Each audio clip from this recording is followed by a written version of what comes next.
दोस्तों स्वागत है आपका बिहार न्यूज़ में। दोस्तों मैं हूं फिरदौस गनी और आप देख रहे हैं केडीवी लाइव। दोस्तों आज हो चुका है 22 अप्रैल, तो आज की बिहार की टॉप न्यूज़ लेकर आए हैं आपके लिए। तो चलो दोस्तों स्टार्ट करते हैं आज की पूरे बिहार की टॉप न्यूज़। दोस्तों आज बिहार न्यूज़ में सबसे पहले बात करते हैं कि केंद्रीय गृह मंत्री अमित शाह पटना आ रहे हैं। जहां पटना आने वाले हैं, उनके आने को लेकर के राजधानी पटना में तैयारियों का दौर जारी है। केंद्रीय गृह मंत्री अमित शाह के पटना दौरे पर बाइक रैली द्वारा भव्य स्वागत की तैयारी की जा रही है। यह मंत्री नितिन नवीन ने बताया है कि अमित शाह विजयोत्सव के पूर्व संध्या पर पटना पहुंचेंगे। दोस्तों अब बात करते हैं कि बिहार का दरभंगा जिला मखाना उत्पादन के लिए देश विदेश में चर्चित रहा है। दरभंगा जिले में 875 तालाबों में हर साल करीब 4000 टन मखाना का उत्पादन हो रहा है। जी हां, दरभंगा जिले में मखाना के उत्पादन एवं प्रसंस्करण से करीब 1,25,000 परिवार जुड़े हैं। जब बिहार के मुख्यमंत्री नीतीश कुमार का सपना है कि बिहार का कोई न कोई उत्पाद देश दुनिया की हर थाली में पहुंचे। जहां उनके इस सपने को साकार करने में मिथिला का स्वार्थ वर्धक मखाना सबसे बड़ी भूमिका निभाने की क्षमता रखता है। मिथिला में मखाना की खेती को बढ़ावा देने और देश विदेश में इसकी ब्रांडिंग तथा बिक्री बढ़ाने के माननीय मुख्यमंत्री के निर्देश पर बिहार सरकार द्वारा कई स्तरों पर निरंतर प्रयास किए जा रहे हैं। एक आकलन के मुताबिक बिहार में मखाना के कुल उत्पादन में 2006 से 2021 के बीच 5 गुना से अधिक की वृद्धि हो चुकी है। दोस्तों बात करते हैं कि पंजाब के शहर लुधियाना में एक दर्दनाक हादसा हुआ है।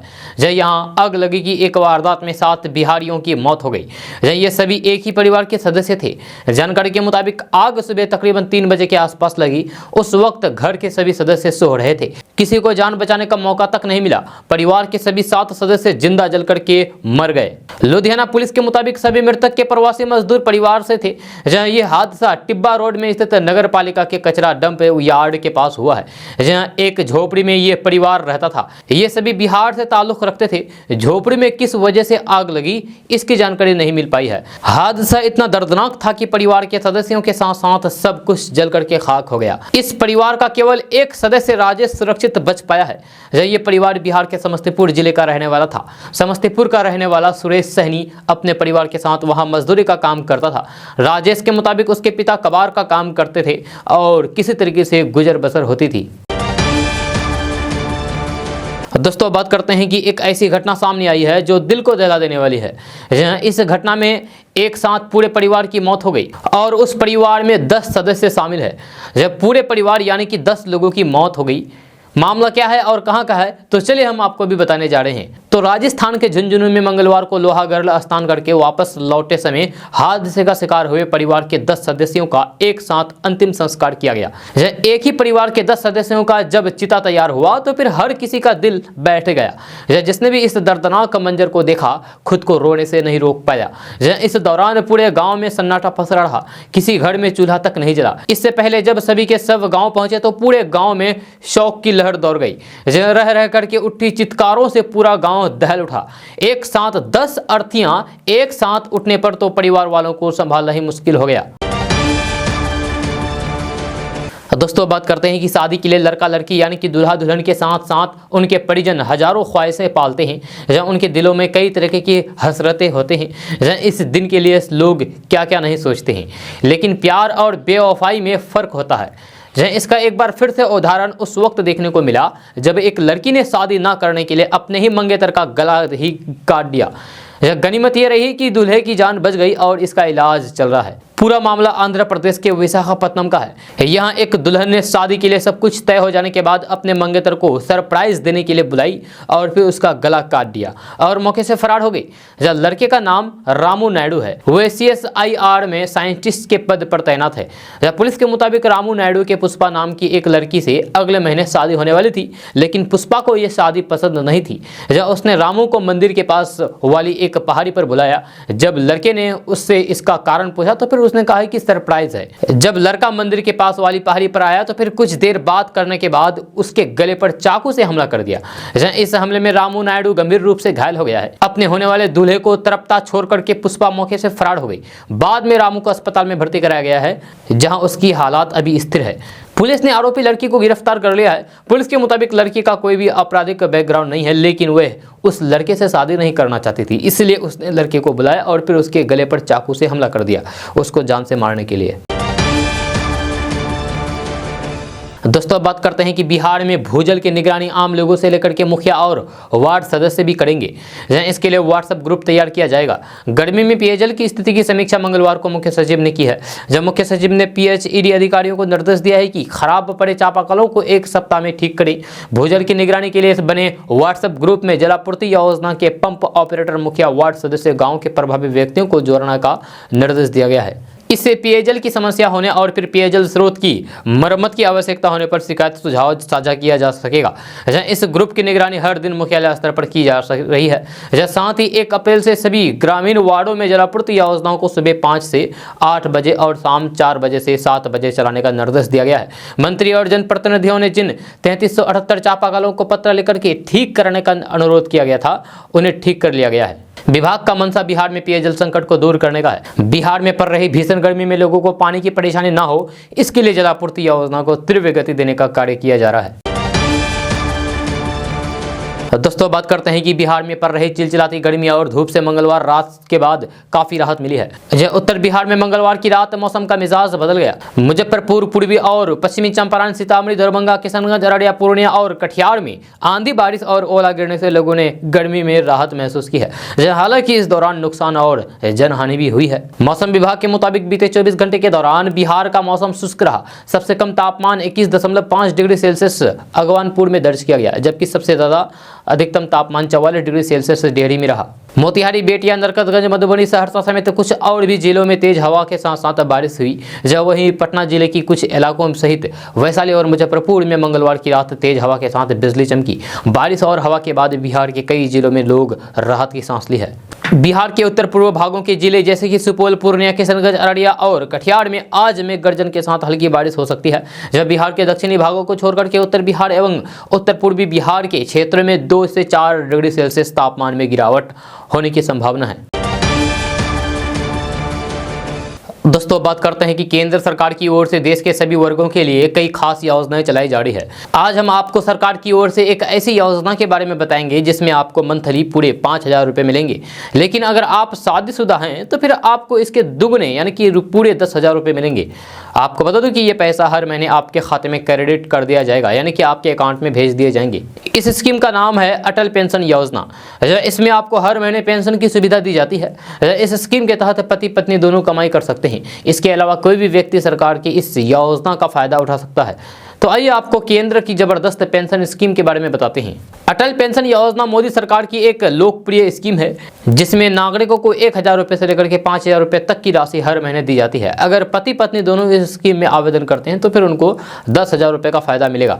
जहाँ पेंशन कोष नियामक एवं विकास प्राधिकरण ने कहा है कि पति पत्नी दोनों इस योजना के तहत रुपये 5,000 की पेंशन राशि के लिए आवेदन कर सकते हैं।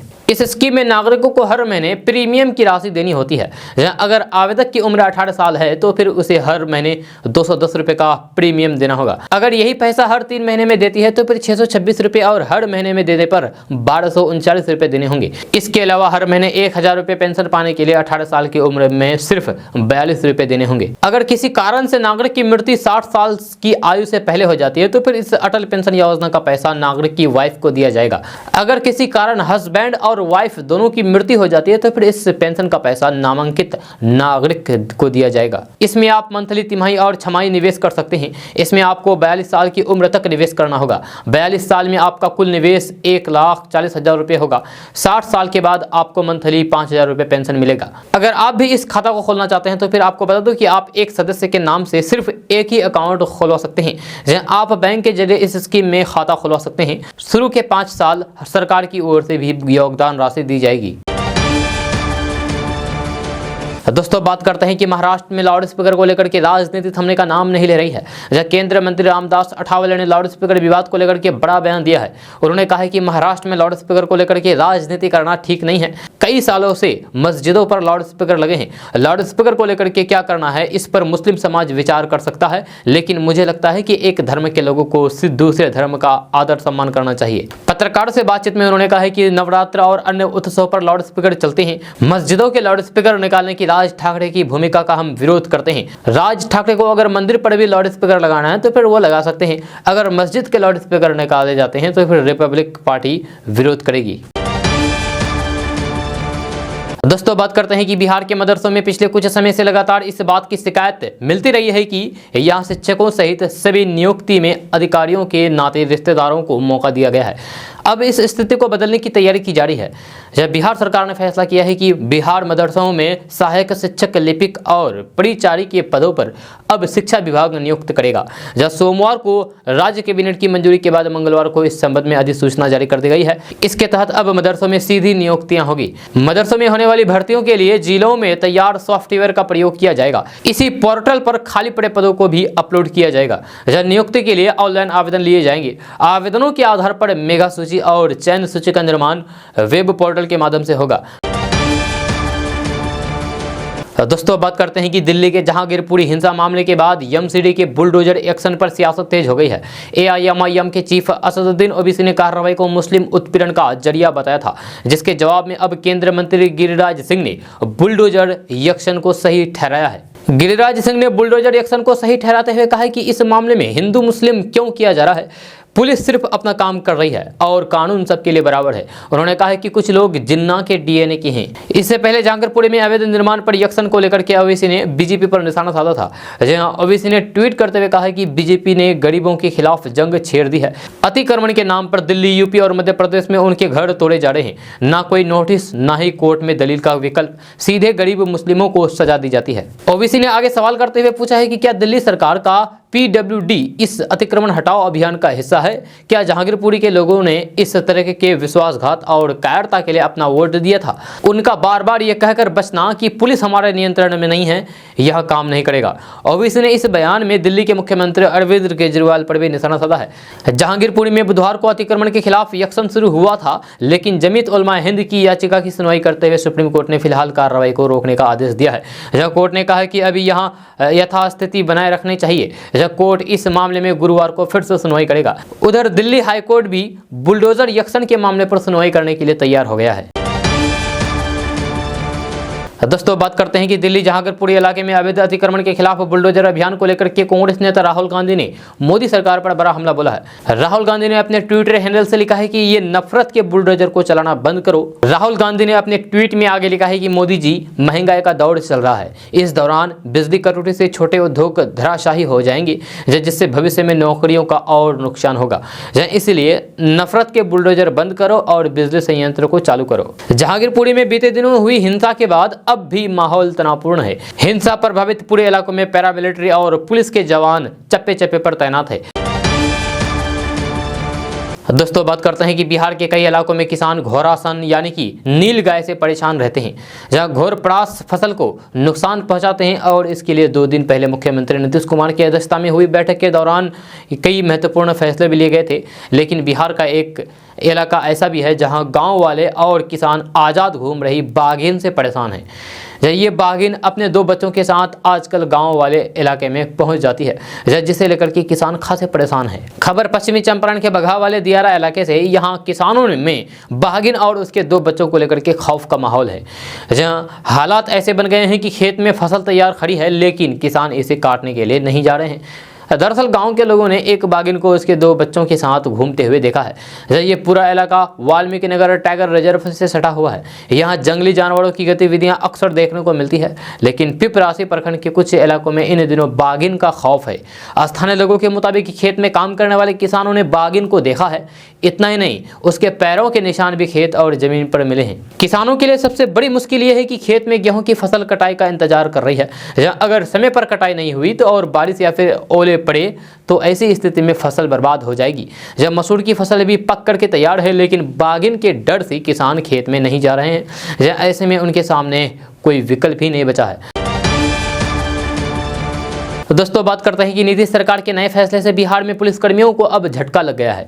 जहां ऑन ड्यूटी पुलिसकर्मी अगर घायल होते हैं या फिर इलाज के दौरान उसकी मौत हो जाती है, तो फिर ऐसी सूरत में इलाज पर हुआ पूरा खर्च वापस से नहीं मिलेगा।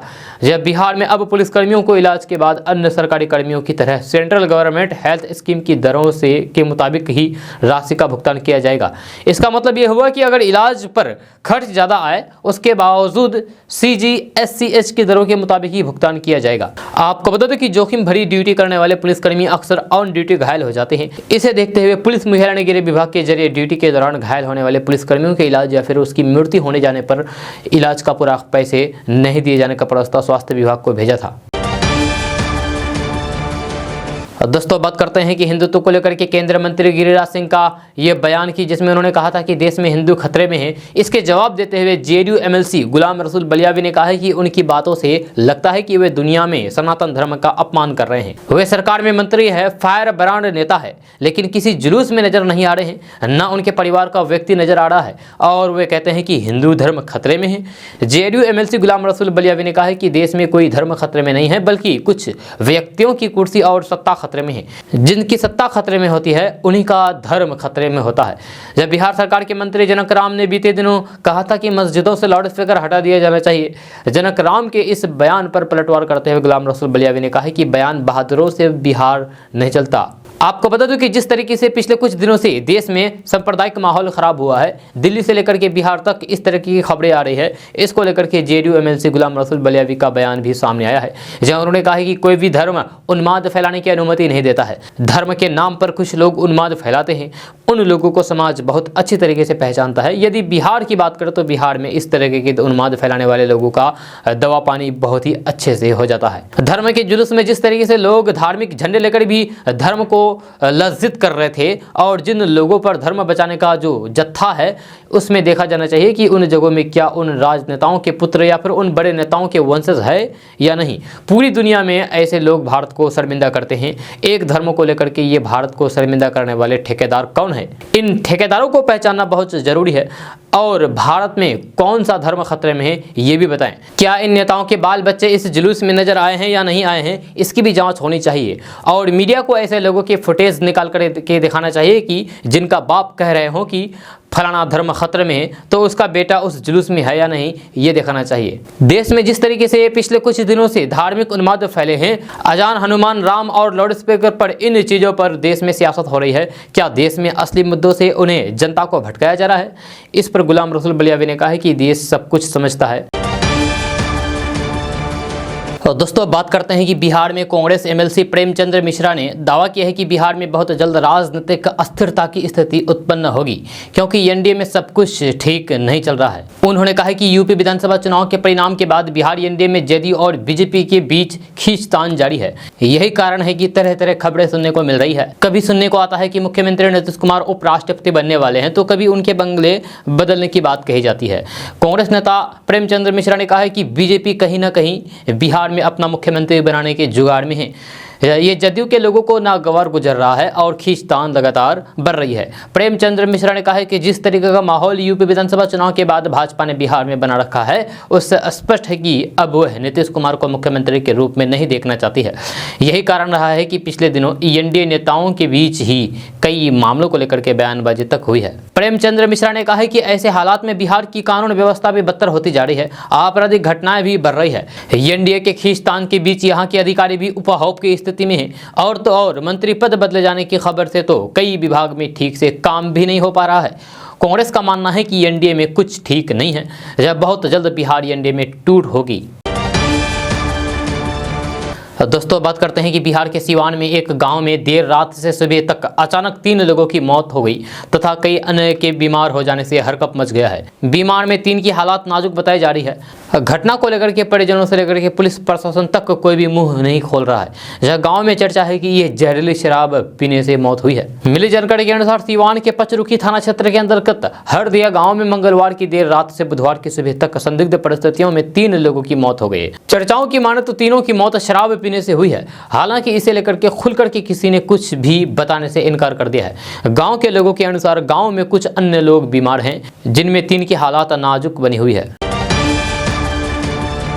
दोस्तों बात करते हैं कि बिहार के मुख्यमंत्री नीतीश कुमार का ठिकाना जल्द बदलने वाला है। जैसे हम नीतीश कुमार अगले महीने के अंतिम सप्ताह तक 7 सर्कुलर रोड में स्थित आवास में शिफ्ट हो सकते हैं। जब ठिकाना बदलने के पीछे कई वजह बताई जा रही है। जब पहली वजह सीएम आवास एक अन्य मार्ग में मरम्मत का काम होने वाला है। जब इसके चलते मुख्यमंत्री 7 सर्कुलर रोड में शिफ्ट होंगे। ये बंगला मुख्यमंत्री आवास के बगल में ही है। सीएम नीतीश कुमार पहले भी यहाँ रह चुके हैं। 7 सर्कुलर रोड में मरम्मत का काम जारी है। मुख्यमंत्री नीतीश कुमार के 7 सर्कुलर रोड में शिफ्ट होने की चर्चा काफी समय से ही चल रही थी। इस बंगले में भी मरम्मत का काम जारी है। दोस्तों बात करते हैं कि बिहार बोर्ड के अध्यक्ष आनंद किशोर को prime minister award for excellence in public administration सम्मान से सम्मानित किया जाएगा। दरअसल पिछले कुछ सालों में बिहार बोर्ड के सभी कामों में IT, सॉफ्टवेयर और टेक्नोलॉजी का व्यापक इस्तेमाल करते हुए पूरी परीक्षा प्रक्रिया को पारदर्शी और छात्र हितकारी बनाया गया है। जहां कई सूत्रधारों के कारण ही बिहार बोर्ड ने लगातार चौथे साल 2019 से 2022 तक देश में सबसे पहले मैट्रिक और इंटर का रिजल्ट जारी करके कीर्तिमान स्थापित किया है। बिहार बोर्ड की व्यवस्था को कुछ राज्यों और कुछ देशों ने भी बोर्ड की परीक्षा प्रणाली में अपनाया है। आनंद किशोर ने संपूर्ण परीक्षा व्यवस्था में कई महत्वपूर्ण तकनीकी बदलाव किए हैं। जहां स्टूडेंट के फोटो के साथ प्रत्येक स्टूडेंट के नाम, विषय, रोल कोड, रोल नंबर, परीक्षा की तिथि से हर विषय में बार कोड और लिथो कोड के साथ अलग अलग कॉपी और अलग OMR सीट छपवाई है। अंकों की प्रविष्टि केंद्र से सीधे कंप्यूटर के माध्यम से की गई है, जिससे रिजल्ट प्रोसेसिंग काफी त्वरित गति से किया गया। प्रश्न पत्रों का नया पैटर्न और मार्कशीट स्कीम में सुधार बोर्ड को काफी आगे ले गया। बोर्ड में बेहतर सुधारों के कारण ही CBSE, ICSE और अन्य परीक्षा बोर्ड के स्टूडेंट बिहार बोर्ड में एडमिशन ले रहे हैं। दोस्तों बात करते हैं कि मुख्यमंत्री नीतीश कुमार यूं तो बिहार में सुशासन सरकार चलाने का दावा कर रहे हैं, लेकिन उनके ही पार्टी के नेता CM नीतीश कुमार के सुशासन का मजाक उड़ा रहे हैं। दरअसल भागलपुर जिले के नवगछिया ग्रामीण कार्य विभाग के कार्यपालक अभियंता रामाशीष प्रसाद ने जदयू सांसद पर गंभीर आरोप लगाए हैं। यह सरकारी इंजीनियर ने भागलपुर सांसद अजय मंडल पर अभद्र भाषा का प्रयोग करने, गाली गलौज करने, ठेकेदार से पैसे वसूल करने सहित कई गंभीर आरोप लगाए हैं। यहाँ तक कि उन्होंने इस्तीफा देने की भी बात कही है। सोशल मीडिया पर कार्यपालक अभियंता रामाशीष प्रसाद का ये वीडियो तेजी से वायरल हो रहा है। हालांकि सांसद अजय मंडल ने अपने ऊपर लगे आरोपों से साफ इनकार किया है। इंजीनियर रामाशीष प्रसाद ने बताया है कि 20 साल से जो काम नहीं हो रहा था वह कार्य मैंने करवाया है। इसके बाद भी सांसद लगातार जलील कर रहे हैं। इंजीनियर ने बताया है कि सांसद ने एक सड़क के विषय में मुझसे शिकायत की तो मैंने सड़क का नाम पूछा। इस पर सांसद ने मुझे फोन पर भद्दी भद्दी गालियां दी। ऐसी परिस्थिति में अपना सम्मान खोकर के मैं काम नहीं कर सकता हूं। मैं RDW विभाग के सचिव को अपना इस्तीफा भेज रहा हूं। इंजीनियर ने यहां तक कह दिया है कि सांसद ने पूरे भागलपुर के इंजीनियर को परेशान कर रखा है। दोस्तों बात करते हैं कि बिहार में B.Ed की पढ़ाई करना चाहते हैं तो फिर आपके लिए अच्छी खबर सामने आई है। ताजा रिपोर्ट्स के मुताबिक बिहार में B.Ed प्रवेश परीक्षा के लिए 25 अप्रैल से ऑनलाइन के द्वारा आवेदन शुरू हो जाएगा। इसको लेकर के दिशा निर्देश जारी कर दिया गया है। खबर के अनुसार बिहार के सरकारी और निजी B.Ed कॉलेजों में एडमिशन के लिए संयुक्त प्रवेश परीक्षा ली जाएगी। इसके बाद राज्य के यानी कि बिहार के अलग अलग जिलों में स्थित B.Ed कॉलेजों में एडमिशन लिया जाएगा। आप 25 अप्रैल से 17 मई तक ऑनलाइन आवेदन कर सकते हैं। आपको बता दूं कि बिहार भर में करीब 330 कॉलेजों में लगभग 35,000 सीटें हैं। इन कॉलेजों में एडमिशन के लिए 23 जून को संयुक्त प्रवेश परीक्षा होगी। वहीं 9 जून को एडमिट कार्ड जारी किया जाएगा। आप जल्द से जल्द आवेदन की प्रक्रिया को पूरा करें।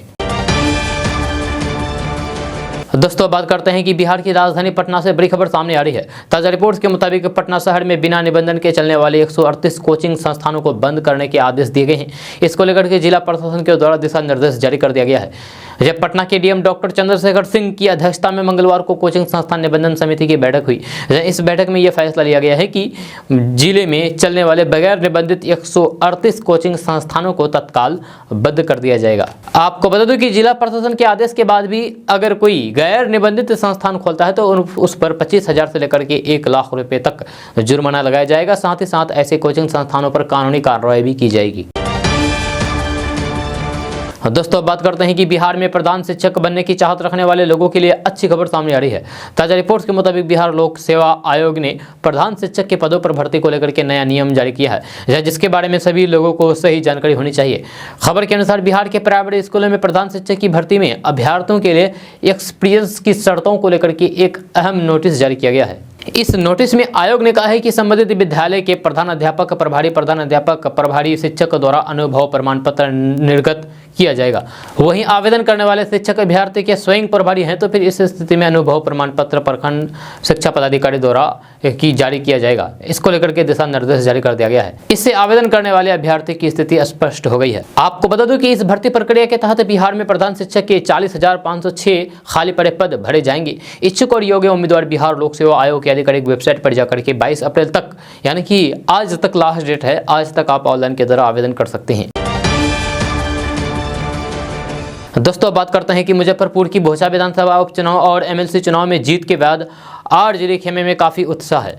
तेजस्वी यादव ने हाल ही में लेफ्ट के बड़े नेताओं से मुलाकात की है और विशेष राज्य के दर्जे को लेकर के सीएम नीतीश कुमार पर वादा खिलाफी का आरोप लगाया है। इस बीच तेजस्वी यादव ने सोशल मीडिया पर दिल की बात बताई है, जिसमें उन्होंने बेरोजगारी, गरीबी, पलायन, भ्रष्टाचार, शिक्षा, स्वास्थ्य को लेकर के सवाल उठाए हैं और भाजपा नीतीश कुमार की डबल इंजन की सरकार पर निशाना साधा है। तेजस्वी यादव ने सोशल मीडिया पर दिल की बात लिखते हुए कहा है कि साथियों, आए दिन ये पढ़कर दुख और हैरानी होती है कि लगातार 17 सालों से नीतीश भाजपा सरकार होने के बावजूद NITI Aayog, NHRM, NHM, CMIE, NCRB, CAG एवं अन्य मानक संस्थानों की रिपोर्ट तथा सूचकांकों में बेरोजगारी, गरीबी, पलायन, भ्रष्टाचार, शिक्षा, स्वास्थ्य, कृषि, उद्योग और विधि व्यवस्था सहित अन्य क्षेत्र में बिहार देश का सबसे फिसदी राज्य है। तेजस्वी यादव ने आगे लिखा है कि दुख तो तब होता है जब बिहार जैसे गरीब और पिछड़े राज्य की भाजपा नीति डबल इंजन की सरकार समृद्धि, विकास और जनता की समस्याओं का समाधान निकालने की बजाय प्रदेश में अपनी सांप्रदायिक, जातिवादी और विषैली राजनीति करने से बाज नहीं आती है। सरकार में बैठे लोगों को राज्य के उत्थान, समृद्धि, शांति और विकास के लिए सोचना चाहिए, तो इसके उलट ये लोग राज्य में ही सांप्रदायिक और जातीय आग अलापने में लगे हुए हैं ताकि लोग आपसी घृणा में एक दूसरे से नफरत करें, बदले में आग में सुलगते रहे तथा किसी का ध्यान सरकार की नाकामी और नकारेपन पर न जाए। तेजस्वी यादव ने आगे लिखा है कि लोग बेरोजगारी, गरीबी, भ्रष्टाचार, शिक्षा, स्वास्थ्य सुविधाओं की बदहाली, अपराध, किसानों, युवाओं, छात्रों की अनदेखी जैसे मूल प्रश्नों पर सवाल नहीं पूछे और ये सत्तारूढ़ दल समाज में अपने ही द्वारा लगाई आग में अपनी सियासी रोटी सेकते रहें। 17 सालों से शासन कर रहे एनडीए के दल अब कभी भी अपना भला नहीं सोचेंगे। इस बात को भली भांति समझ करके अब बिहार वासियों को ही स्वयं अपना भला बुरा सोचना होगा। तेजस्वी यादव ने आगे लिखा है कि हमारे बिहार के लाखों युवा दूसरे प्रदेशों में रह करके नौकरी करके अपना जीवन यापन किसी तरीके से कर रहे हैं। आखिर वे अपने प्रदेश में ऐसा क्यों नहीं कर सकते? हम बिहारी किसी क्षेत्र में किसी से भी कमतर तो नहीं है। बिहार के बाहर जब दूसरे राज्यों में जाता हूं तो फिर हर क्षेत्र में जमीन आसमान का अंतर दिखाई देता है। वे भी तब जब बिहार की वर्तमान सरकार पिछले 17 सालों से सत्ता में रहते हुए अपने आप को नंबर 1 बताते आई है, जब बिहार हर मानक, हर मापदंड और हर सूचकांक में लगातार सबसे पिछलग्गू राज्य बना हुआ है। और जब तक ये निकम्मी रूढ़िवादी सरकार यहाँ सत्ता में है, इसमें बदलाव या फिर सुधार होने की कोई गुंजाइश भी नहीं है।